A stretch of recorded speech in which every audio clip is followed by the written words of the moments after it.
Olá pessoal, vamos falar hoje de trocadores aletados. Os trocadores aletados compreendem toda uma categoria de trocadores de calor, né? Vamos dizer assim, um conjunto de modelos de trocadores de calor. E os trocadores aletados eles têm uma finalidade que consiste em reduzir o problema de ineficiência na transferência de calor quando nós temos um fluido com o coeficiente de transferência de calor muito baixo. Esse fluido será o fluido controlante do processo de transferência de calor. Então, nesse caso, quando o serviço de troca térmica compreende um fluido, uma corrente, que vai ter um valor, né, um coeficiente de transferência de calor significativo, né, ou um valor típico, né, do coeficiente de transferência de calor H, e uma outra corrente tem um valor de H muito baixo em relação ao primeiro fluido, né, em relação à outra corrente. Nesse caso, o fluido que tem o H baixo, ele vai dominar o processo de transferência de calor. E aí, esse fluido com o H baixo, ele vai determinar o valor do coeficiente global de transferência de calor. Ou seja, por causa desse fluido que tem o H muito baixo, o trocador de calor terá que ter uma área de troca térmica alta, grande, né, significativa. Então aí é que vem a extensão de superfície, né, as aletas, como nós chamamos em português. Tá? Quando pode acontecer de um serviço de troca térmica se configurar nessa situação, de ter um H muito baixo do lado de um dos fluidos. Primeiro, quando um fluido for um gás, é uma situação muito comum, se você tiver uma troca de calor, né, uma troca térmica entre um gás e um líquido. O líquido muito provavelmente vai ter o coeficiente de transferência de calor uma ou duas ordens de grandeza superior ao do gás. Então essa é uma situação. Outra, se você tiver até mesmo dois líquidos e um líquido for muito viscoso, o H, o coeficiente de convecção desse fluido muito viscoso, ele vai tender a ser baixo, comparado com o outro fluido.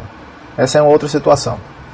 Nesses casos, o que nós podemos fazer é instalar aletas, que são essas extensões de superfície, do lado do fluido que tem menor H, do lado do fluido que é o controlante do processo de transferência de calor. Assim sendo, a extensão de superfície que vai adicionar, né, mais área de troca térmica do lado desse fluido vai funcionar como um elemento de compensação para esse coeficiente de convecção baixo. Aqui eu vou mostrar para vocês alguns tipos comuns, alguns tipos, vamos dizer assim, aqui nós vamos ver alguns tipos de aletas. Existem vários tipos de aletas, das mais variadas geometrias, né, das mais variadas formas. Nesse caso aqui, primeiro, essas fotos, pessoal, são fotos reais, tá, de fabricantes. Se nós encomendarmos um trocador de calor, nós podemos encomendar com esses tipos de tubos aletados que vocês estão vendo aqui. Inclusive as referências são referências da internet recentes, de fabricantes recentes. Então tudo isso aqui é bastante real e de um contexto industrial mesmo. Essas aletas, né, esses tubos que nós estamos vendo aqui, são tubos aletados com aletas espiraladas. São aletas em forma de espiral. Às vezes dá a impressão que a aleta em forma de espiral é uma aleta circular, né, uma aleta discoide. Dependendo do passo da hélice da espiral, a gente não consegue perceber com nitidez a inclinação, né? A inclinação que é típica, que é característica de uma hélice. Nesse caso desse tubo aqui, vocês conseguem perceber facilmente, né, que se trata de uma espiral, porque a espiral está interrompida, está cortada aqui. Embora pareça uma aleta circular, aqui nós temos uma aleta espiral. Tá? A aleta espiral ela pode ser contínua, como essa aqui, e pode ser serrilhada. Nesse caso aqui nós temos a aleta serrilhada. A aleta serrilhada ela aumenta a turbulência porque quebra a camada limite, ela interrompe a camada limite fluidodinâmica e acaba aumentando a turbulência. Também aumenta a perda de carga. Tá? Esse tipo de aleta eu estou mostrando para vocês primeiro verem que existe, tá? E que se usa em trocadores de calor que tem fluxo cruzado. Não é o caso de grampos, de trocadores bitubulares e multitubulares. No caso dos grampos, o fluxo da corrente, né, o escoamento do fluido, não é cruzado, não é transversal, é longitudinal. Então esse tipo de aleta aqui não se usa em trocadores bitubulares e multitubulares, né, de fluxo longitudinal. Mas saibam que existe. Tá?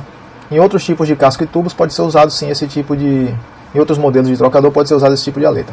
Outra coisa que eu quero chamar a atenção aqui é que vocês reparem, ó, que essa aleta, ela é, não sei se vocês se dá para visualizar aí, ó, vamos dizer, uma deformidadezinha, uma não uniformidade aqui na base da aleta.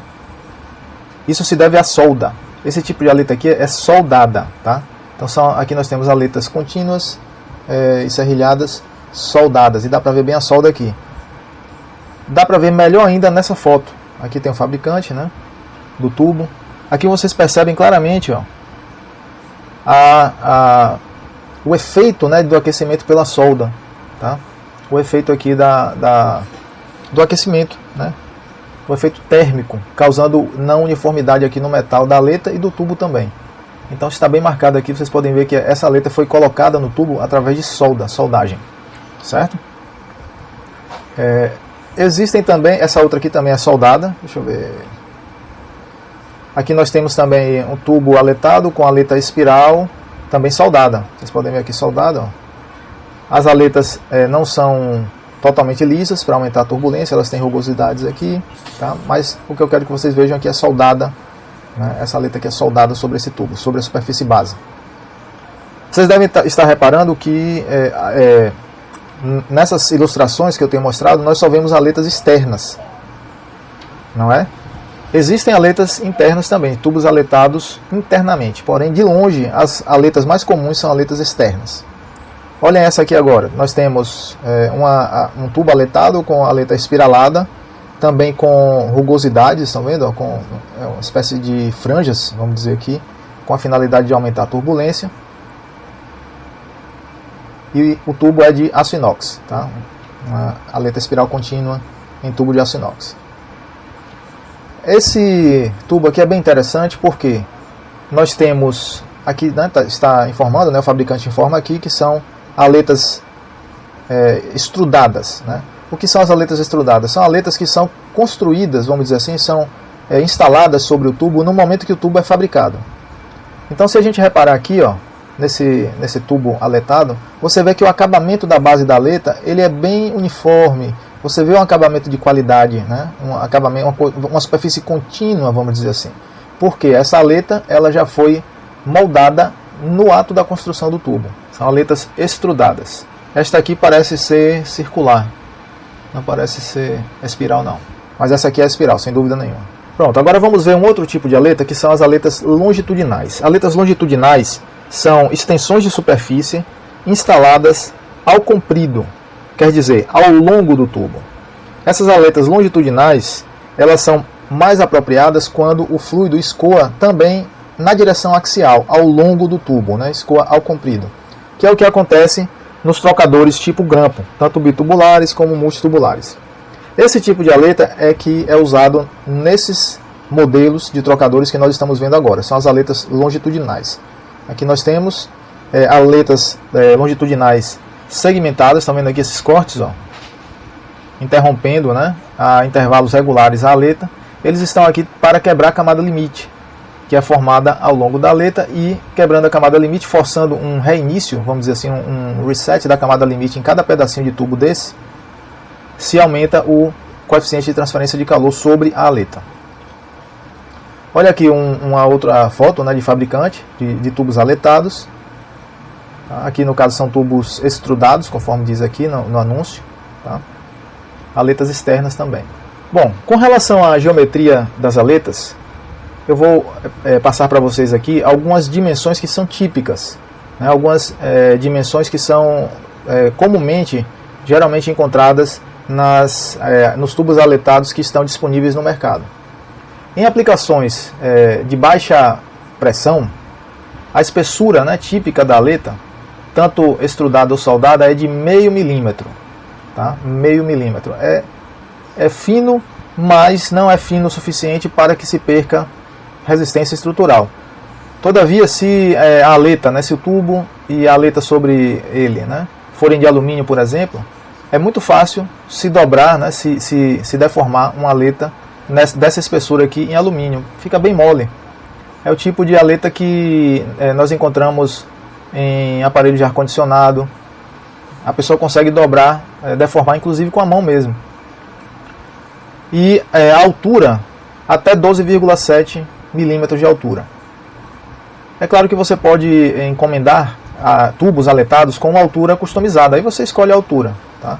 Porém, quando nós saímos das opções disponíveis no mercado, nós saímos do produto de prateleira, vamos dizer assim, sempre se paga mais caro por isso. Tá? Então, aletas curtas ou baixas também se chama, né? Se chama assim, aletas curtas ou baixas, nós podemos encontrar até 13 milímetros aproximadamente de altura em tubos de prateleira, sem serem feitos sob encomenda. Aletas mais longas, também chamadas de altas, né? Sejam elas estrudadas, né? A espessura comum é 0,8 milímetros e não 0,5. Por que 0,8? Porque imagine, se você tem uma chapa de metal mais comprida, é a aleta mais alta, né? Mais longa. Então, se ela é mais alta ou mais longa, essa chapinha de metal mais comprida, ela é mais fácil de ser deformada por um esforço lateral. Então, é necessário construir a chapinha com uma espessura maior. Justamente pela espessura maior, uma chapa mais grossa, ela terá uma resistência mecânica maior. As aletas soldadas têm que ser um pouquinho mais grossas do que as aletas estrudadas. Por quê? Porque é necessário soldar a base da aleta. E a solda acaba causando alterações estruturais no retículo, né? A estrutura atômica da chapa, ela é alterada pelo processo de aquecimento. Então é comum se ter uma espessura maior em chapas soldadas. E as alturas das soldadas são a altura, né, pode ser maior do que as estrudadas, devido ao processo de fabricação do tubo estrudado. Soldar, você pode pegar uma chapa mais comprida e soldar. Né? Nada impede de você soldar uma chapa que tenha um comprimento maior na superfície base. Contagem das aletas. O que eu quero dizer pela contagem das aletas, pessoal, se refere ao número de aletas que vão ser instaladas sobre a superfície de cada tubo. Então, a contagem das aletas é nada mais do que o número de aletas em cada tubo. E o número de aletas longitudinais que é instalado em cada tubo, seja em um trocador grampo bitubular ou grampo multitubular, vai depender de alguns fatores. Vai depender do número e o diâmetro externo dos tubos internos. Então vamos pensar em um dado diâmetro de casco, tá? O tubo externo tem um certo diâmetro. Se eu colocar mais tubos internos ali, o espaço, né, o volume interno será ocupado por esses tubos. Então as aletas terão que ser em número menor e em altura menor também. O diâmetro interno do casco tem impacto direto nisso, porque se o casco tem um diâmetro menor, também dentro desse casco poderão ser acomodados um menor número de tubos com um menor número de aletas, e aletas de menor altura também. Então, conjugando esses fatores aqui, é possível se especificar o tamanho das aletas, né, e o número das aletas de duas maneiras. Pode ser através de geometria, um cálculo geométrico, né, é possível fazer esse cálculo, é simples, ou usar tabelas recomendadas por fabricantes. As duas formas podem ser utilizadas, né, se você estiver fazendo um projeto, vamos dizer assim, mais diferenciado, mais personalizado. Você especifica a sua quantidade de aletas e o tamanho das aletas e manda até fabricar o tubo, se for o caso. Tá? Fabricar o tubo, eu digo personalizado.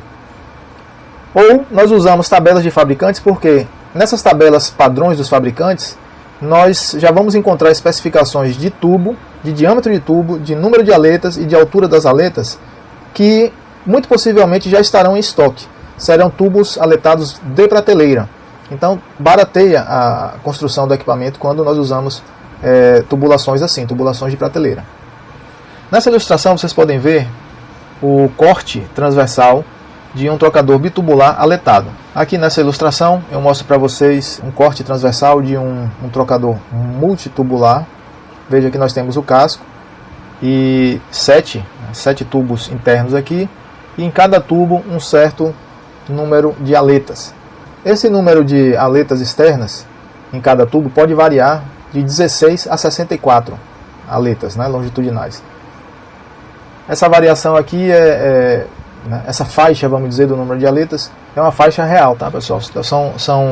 É o número de aletas disponível comercialmente comumente disponível, né, no mercado.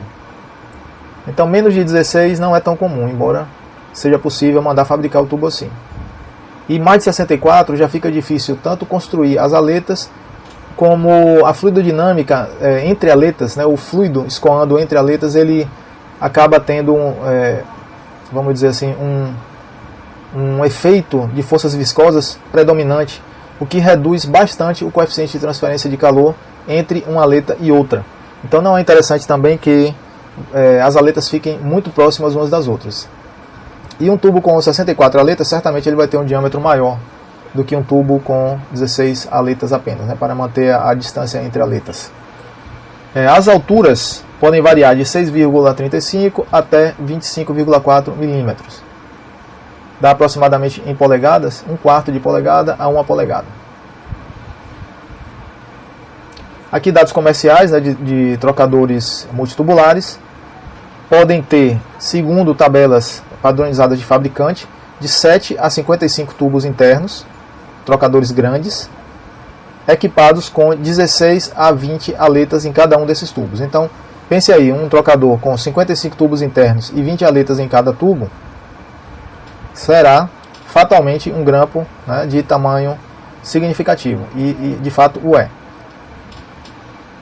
A altura das aletas variando de 5 milímetros a 11 milímetros aproximadamente. Então, aqui eu quero mostrar para vocês uma tabela padrão, né, de fabricante para tubulações aletadas, usadas tanto em grampos bitubulares, que é esse caso aqui, como multitubulares, que vai ser a próxima que eu vou mostrar para vocês. Essa tabela foi montada com informação de fabricante, tá, pessoal? Está no apêndice do livro, e apenas alguns valores numéricos, alguns cálculos adicionais eu coloquei aqui para facilitar o projeto, né, do trocador.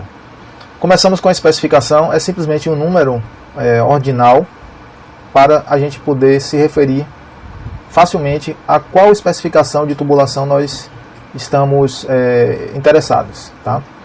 Então veja, vamos pegar aqui, digamos, a especificação número 5. Nós temos o casco, então o fabricante já diz, olha, o casco vai ser Schedule 40. Schedule 40 é para aplicações de pressão, aplicações industriais de pressão, vamos dizer, pressões normais, ordinárias. Não são aplicações de alta pressão. Aplicações de alta pressão vão exigir um schedule maior do que o 40. Tá? Então o fabricante já está dizendo aqui na tabela dele que se a gente quiser encomendar por essa tabela, o tubo do casco terá que ser Schedule 40. Aqui nós temos o NPS e o DN do casco. Então, nesse exemplo que eu estou falando aqui para vocês, é 2,5 polegadas, né? E os diâmetros reais dos tubos estão aqui, nessa sequência. Então veja que aqui é casco e aqui é tubo. O tubo já é dado no diâmetro real. Aqui no casco não é dado no diâmetro real. Então se a gente quer o diâmetro real desse casco aqui, nós temos que ir lá na tabela de NPS e olhar os diâmetros reais. Entendem? Aqui é o diâmetro nominal do casco. Já aqui, ó, os tubos internos, nós temos para eles especificações de diâmetros reais.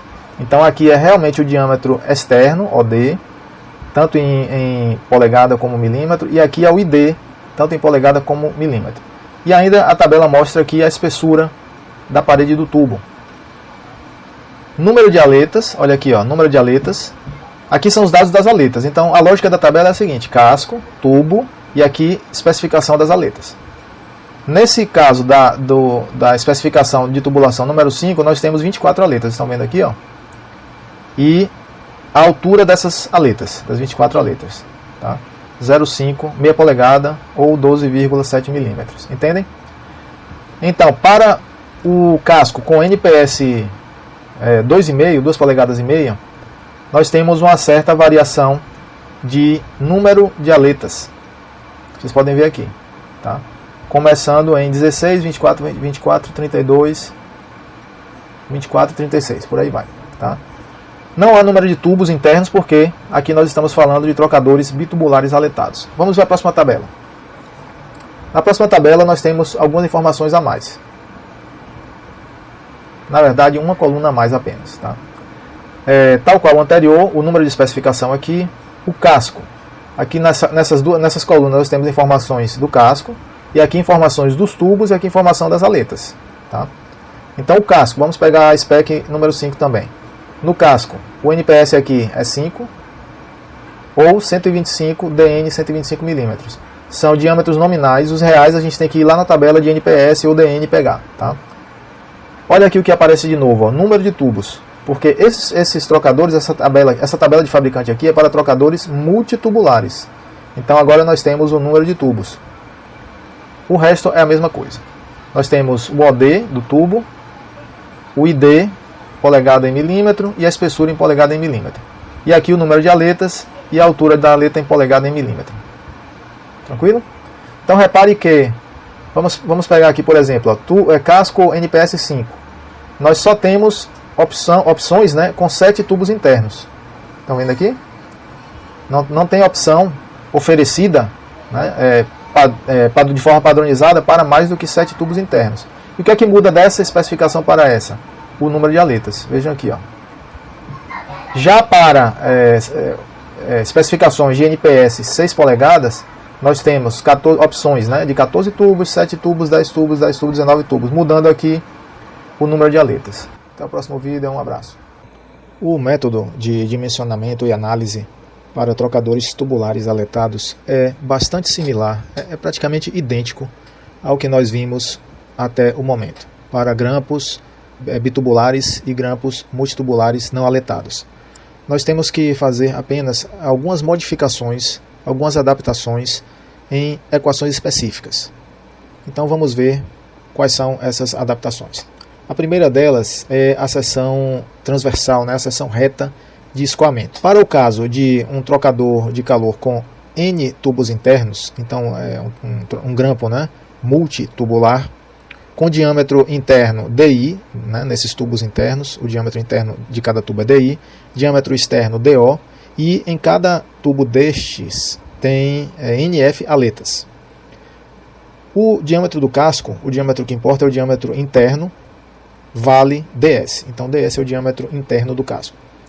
Nessa condição, as áreas de escoamento relevantes são a área interna total. Veja que para NT tubos, a área interna total SI é a área de cada tubo, πdi ao quadrado sobre 4 vezes o número de tubos. Então o fluido interno se distribuirá por todos NT tubos e a área de escoamento percebida é a área total. Por sua vez, a seção de escoamento externa é dada por π sobre 4 ds ao quadrado menos do ao quadrado vezes nt menos número de aletas nf vezes nt vezes a, que é a altura da aleta, e vezes b, que é a espessura da aleta. Essa equação, pessoal, pode ser rapidamente obtida através de geometria simples. Precisamos adaptar também o cálculo do diâmetro equivalente. O diâmetro equivalente será obtido, né, da mesma forma, né, que anteriormente, através do diâmetro hidráulico. Então vamos considerar o diâmetro equivalente DE como sendo igual ao diâmetro hidráulico, que por definição é 4 vezes a seção de escoamento dividido pelo perímetro molhado.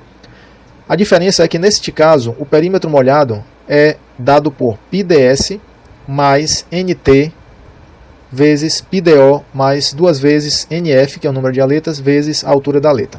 Assim sendo, o diâmetro equivalente é igual ao diâmetro hidráulico, dH, sendo igual a, substituindo a expressão de seção de escoamento que nós determinamos anteriormente, que é essa aqui, ó, essa aqui.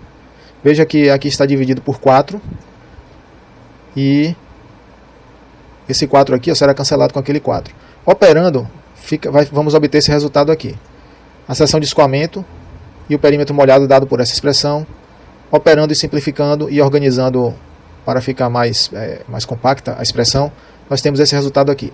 No caso do trocador multitubular aletado, então, nosso diâmetro equivalente será este. Feito isso, um conceito importante será o da eficiência da aleta, porque nos trocadores aletados, a área adicionada através da extensão por aletas não corresponde à área efetiva que realizará a transferência de calor. Vamos relembrar agora o conceito de eficiência da aleta. A eficiência da aleta depende da sua geometria, do material de que ela é feita e do coeficiente de transferência de calor convectivo do fluido que está em contato com ela. Com relação à geometria, as aletas, em geral, utilizadas em trocadores tubulares, têm seção transversal retangular uniforme. São também chamadas de aletas retangulares. Para esse tipo, a expressão de eficiência é bastante simples, sendo esta igual a ℏf, né, que é a eficiência, calculada como 1 sobre AM vezes a tangente hiperbólica de AM. A é a altura da aleta, relembrando a nossa definição. E M é um parâmetro que é igual a raiz quadrada de 2 vezes HO' sobre B vezes K, condutividade térmica do material da aleta. Bem, no caso de uma aleta em contato direto com o fluido, aqui nós não teríamos esse HO', teríamos apenas o HO, que é o coeficiente de transferência de calor convectivo, o coeficiente de convecção referente ao fluido em contato com a aleta. Porém, no trocador de calor, nós introduzimos, né, um provimento de área para representar, para compensar a incrustação que se forma no material. Então, o fator de incrustação ele vai incluir uma resistência à transferência de calor que deve ser somada à resistência convectiva produzida pelo fluido que está em contato com a aleta. Então, nesse caso, a combinação da resistência de incrustação com a resistência convectiva pode ser equacionada e, como são duas resistências em série, a resistência de incrustação está em série com a resistência convectiva, essas duas resistências somadas produzem uma resistência equivalente que é dada por 1 sobre H' vezes a área. E assim, combinando as duas resistências de incrustação e convectiva externa, cancelando a área de troca térmica e isolando o HO', nós temos esse resultado aqui. Então, o HO' é igual a 1 sobre o RDO mais 1 sobre HO. Este é o coeficiente de transferência de calor percebido pelas aletas, sentido pelas aletas. Agora vamos ver um outro conceito de eficiência, né, uma definição modificada de eficiência da aleta, o que nós chamaremos de eficiência ponderada da aleta. A eficiência ponderada da aleta, ela permite calcular a taxa de transferência de calor, ou seja, a carga térmica do trocador, a partir de toda a superfície de troca térmica. Toda a superfície, pessoal, quer dizer a área base mais a área estendida da aleta. Vejam aqui nosso desenho, nossa ilustração. A área base é toda essa área de troca térmica aqui, ó, que está entre as aletas. Estão vendo? Então, toda essa área aqui é o que eu estou chamando de área base, é a área remanescente que não foi coberta pela instalação da aleta. Quando a gente encaixa a aleta aqui sobre a superfície, veja que a base da aleta cobre uma certa área do tubo. A área que não foi coberta é a área base. E a área estendida, ou superfície estendida, corresponde à área da aleta em si. Então, essa área lateral, mais essa áreazinha da ponta, mais essa outra área lateral aqui. Somando todas essas áreas, para cada aleta, nós temos a área da superfície estendida. Ok? Então, a área total é a área base, essas que sobraram aqui, né, esses segmentos não cobertos por aletas, e a área da superfície estendida, que é a área lateral das aletas, né, mais a área da pontinha. A soma dessas áreas é a área total. Então, considerando uma superfície hipotética de aleta AF, que seriam essas áreas lateral mais a área da ponta para todas as aletas, eu estou chamando de AF. Assim, considerando uma superfície hipotética de aleta AF, que tivesse uma eficiência unitária, ℏf igual a 1. A gente sabe que na situação real, ℏf nunca será 1 para a aleta, mas hipoteticamente, se fosse uma aleta com eficiência unitária, esta aleta teria a mesma temperatura da superfície base. Então a gente sabe que se a temperatura aqui, ó, na área livre, né, nessa área base, é TB, a temperatura ao longo da aleta vai mudando. Né? Digamos que a TB seja maior do que TO. Então a temperatura aqui na base da aleta será TB, e à medida que eu vou me distanciando por dentro da aleta aqui, ó, a temperatura vai reduzindo. Certo? Se TB é maior do que TO. Então veja, embora na realidade a temperatura varie, porque nenhuma aleta tem eficiência unitária exatamente, né?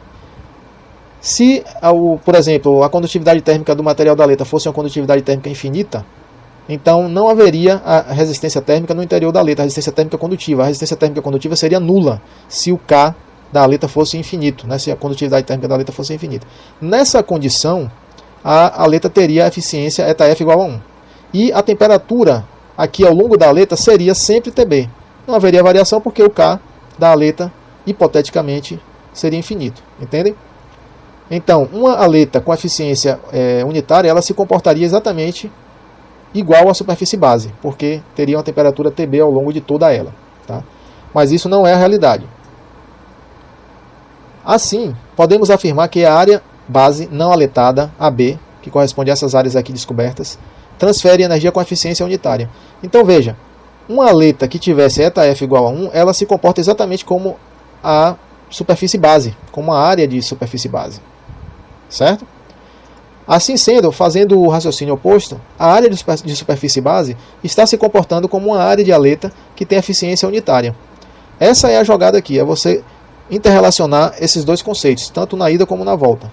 Se você perceber isso, nós podemos escrever uma expressão para a eficiência média, que é a eficiência ponderada pelas áreas base e área aletada, definida na seguinte forma. Eu vou chamar essa eficiência ponderada de ΔO. Ao invés de ser ΔF, que é a eficiência da aleta sozinha, eu vou chamar de ΔO, eficiência ponderada. E calculada como área base vezes 1, porque a eficiência da área base é como se fosse uma aleta de eficiência unitária, mais a área aletada, vezes a eficiência das aletas, que é o ΔF, dividido pela área total. A área total nada mais é do que a área base mais a área aletada, estão vendo? E aí eu vou já substituir aqui, ó. Fazendo essa substituição, né, da área total por AB mais AF, nós temos uma expressão para a eficiência ponderada. Então veja que a eficiência ponderada é uma eficiência que representa toda a área de troca térmica, tanto a área base como a área aletada. Essa definição é bastante importante. A área externa livre e a área total das aletas para um feixe, né, com NT tubos de diâmetro externo DO, comprimento L e em cada tubo NF aletas longitudinais serão, respectivamente, área base igual a L vezes número de tubos vezes πDO menos NF vezes B. E área aletada L vezes NF vezes NT vezes 2A mais B. Essas expressões, pessoal, são geometria simples, tá? Facilmente obtidas. Assim, após a substituição de AB e AF aqui, ó, AB, AF, AB e AF, fazendo alguma álgebra, reagrupando e simplificando, nós chegamos a essa expressão para eficiência ponderada. A eficiência ponderada será πDO mais número de aletas vezes a eficiência da aleta, vezes 2A mais B menos B, sobre πDO mais 2NF vezes A. Agora vamos praticar aqui no seguinte problema. Considere um grampo multitubular aletado conforme especificação de número 6, na tabela 6 do apêndice A, lá do livro texto. O grampo é confeccionado em aço inox, com a condutividade térmica K, 5,778 BTU por pé hora grau Fahrenheit, comprimento de 15 pés. O coeficiente de convecção para o fluido do casco é 5,283 BTU por pé quadrado hora grau Fahrenheit. O fator de incrustação do casco é definido em 0,00102 pé quadrado hora grau Far por BTU. As aletas têm espessura aproximada de 0,00164 pés. Calcule a eficiência da aleta, a ΔF, e a eficiência ponderada para toda a superfície aletada. A eficiência ponderada ΔO. É um problema simples. Sabendo pegar os dados corretamente, a resolução é bem fácil de ser conseguida. Então vamos lá. Primeiro nós vamos calcular o HO efetivo, já que o RD é dado, e o coeficiente de convecção para o fluido do casco, o fluido externo, também é dado. Então nós temos aqui o coeficiente de convecção, 5,283, substituindo aqui os valores, e o RDO, né, do RDO e do H, nós temos o HO', que é o coeficiente de transferência de calor efetivo para o lado do casco. O resultado é 5,25. Agora nós podemos calcular, né, com esse valor do HO', podemos calcular o parâmetro M da eficiência de aleta. Nós temos o HO', temos a espessura da aleta, que é dada no problema, e temos o material, que é aço inox, e de tabela nós podemos pegar uma condutividade térmica para o aço inox. Aqui eu estou usando a condutividade térmica mais baixa do aço inox 304. Substituindo aqui, fazendo o cálculo, nós temos o M igual a 33,3. Agora sim, podemos calcular a eficiência ΔF de uma aleta retangular uniforme, substituindo aqui a altura da aleta, que é o A, o parâmetro M que acabamos de calcular, Fazendo as contas, nós temos uma eficiência de 0,864, ou seja, 86%.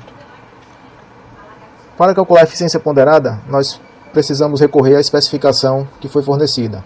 Então, a spec número 6, lá na tabela do apêndice do livro, confere, né, um diâmetro de casco NPS de 6 polegadas, de diâmetro nominal, 6 polegadas. E então, nós temos que recorrer à tabela padrão NPS para capturar o DI e o DO do casco. Tá? No caso, nós vamos precisar apenas do DI do casco, né, sendo necessário. Aqui nesse cálculo, como nós não vamos adiante calcular o coeficiente global, por exemplo, não precisaremos do DS. Mas caso seja necessário, é preciso recorrer à tabela NPS padrão e pegar lá o DS. Ok, número de tubos. Aqui nós temos as especificações de diâmetro dos tubos, né, dos tubos internos. São 14 tubos internos e aqui nós temos o OD e o ID. Número de aletas, 16. E aqui a altura da aleta também é dada, 0,25 polegadas. Ok?